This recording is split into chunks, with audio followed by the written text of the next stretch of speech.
পশ্চিমবঙ্গের এক ছোট্ট গ্রামে গভীর রাতে দেখা যায় এক রহস্যময় লাল লণ্ঠন। গ্রামের সবাই বলে ওই লণ্ঠনটা ধরে থাকে এক ভূত।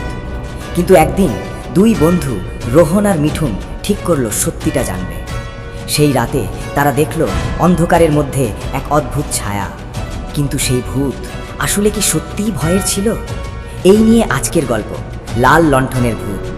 পশ্চিমবঙ্গের এক ছোট্ট গ্রাম, নাম শালমনপুর।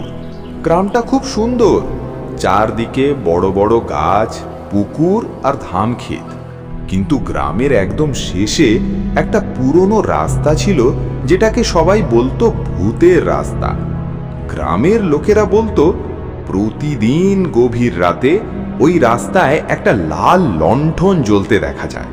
কেউ জানতো না কে সেটা ধরে থাকে। এই গ্রামের এক কৌতূহলী ছেলে ছিল, রোহন। তার বয়স 12 বছর। সে ভূতের গল্প শুনতে খুব ভালোবাসতো, কিন্তু সে বিশ্বাস করতো না ভূত বলে কিছু আছে। একদিন সন্ধ্যায় সে তার বন্ধু মিঠুনকে বলল, চল আজ রাতে আমরা ভূতের রাস্তা দেখতে যাব। মিঠুন ভয় পেয়ে বলল, পাগল নাকি? গ্রামের সবাই তো বলে সেখানে সত্যি ভূত আছে। রোহন হেসে বলল, সব গাঁজাখুরি কথা, আজই প্রমাণ হবে। সেদিন রাতে দুজন চুপি চুপি বাড়ি থেকে বেরিয়ে পড়ল। চারদিকে তখন গভীর নীরবতা, ঝিঁঝি পোকার শব্দ আর হালকা বাতাস। তারা ধীরে ধীরে পৌঁছালো ভূতের রাস্তার কাছে। হঠাৎ দূরে তারা দেখতে পেল অন্ধকারের মধ্যে একটা লাল লণ্ঠন জ্বলছে। মিঠুন কাঁপতে কাঁপতে বলল, রোহন দেখ, ওটা কি? রোহনের বুকও একটু ধকধক করতে লাগলো, কিন্তু সে সাহস করে বলল, চল কাছে গিয়ে দেখি। তারা ধীরে ধীরে এগোতে লাগলো। হঠাৎ বাতাস জোরে বয়ে গেল, গাছের ডাল নড়তে লাগলো, আর লণ্ঠনটা যেন নিজে নিজে এদিক ওদিক দুলতে লাগলো। মিঠুন চিৎকার করে বলল, ভূত ভূত! ঠিক তখনই তারা শুনতে পেল এক অদ্ভুত গলা।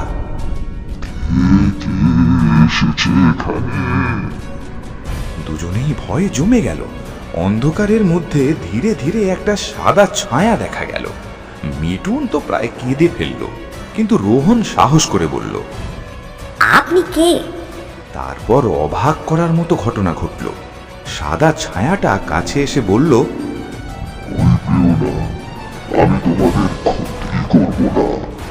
দেখা গেল সেটা আসলে এক বৃদ্ধ ভূত।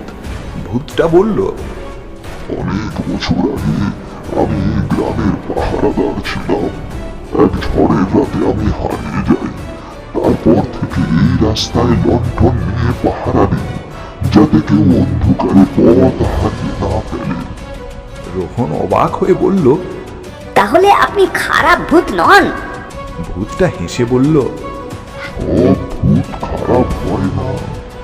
ঠিক তখন দূরে এক ছোট ছেলে কাঁদতে কাঁদতে রাস্তা দিয়ে আসছিল। সে পথ হারিয়ে ফেলেছিল। ভূতটা তার লণ্ঠন উঁচু করে ধরল আর বলল, ওই দেখো, আলো দেখে সে বাড়ির পথ খুঁজে পাবে। ছেলেটা সত্যি আলো দেখে সোজা গ্রামের দিকে চলে গেল। রোহন আর মিঠুন তখন বুঝল এই ভূত আসলে গ্রামের রক্ষক। ভূতটা হাসতে হাসতে বলল, এখন তোমরা বাড়ি যাও, রাত অনেক হয়েছে। পরদিন সকালে রোহন আর মিঠুন সব ঘটনা গ্রামের লোকেদের বলল, কিন্তু আশ্চর্যের কথা, গ্রামের কেউই বিশ্বাস করল না। তবে সেই দিন থেকে রোহন জানত, যখনই গভীর রাতে ভূতের রাস্তায় লাল লণ্ঠন জ্বলে, সেটা ভয়ের নয়, সেটা আসলে এক ভালো ভূতের আলো, যে এখনো গ্রামের মানুষদের পথ দেখায়।